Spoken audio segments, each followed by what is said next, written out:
One of the key issues for debate in the last few days is the issue of CBN autonomy, as reps have called for a separate institution to be in charge of bank supervision, leaving the CBN with just the role of being in charge of monetary policy.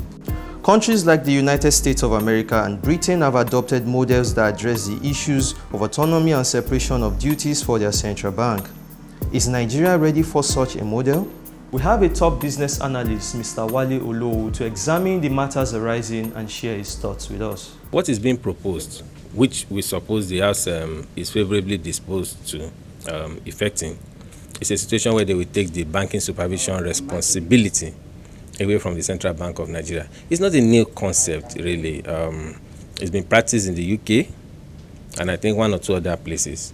What it does is to ensure a concentration of attention of the central bank to monetary policy issues like responding to inflation, managing interest rates, managing the exchange rates, and a host of other monetary activities that will help the economy to stimulate growth. Now, the issue of supervision with respect to the Nigerian Central Bank has been one that has been very overwhelming, and the central bank come across as an institution that is substantially focused on banking supervision.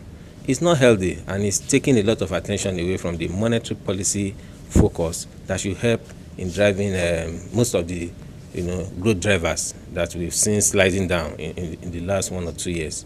Going forward, for me, I think it's better to have an open mind about this issue.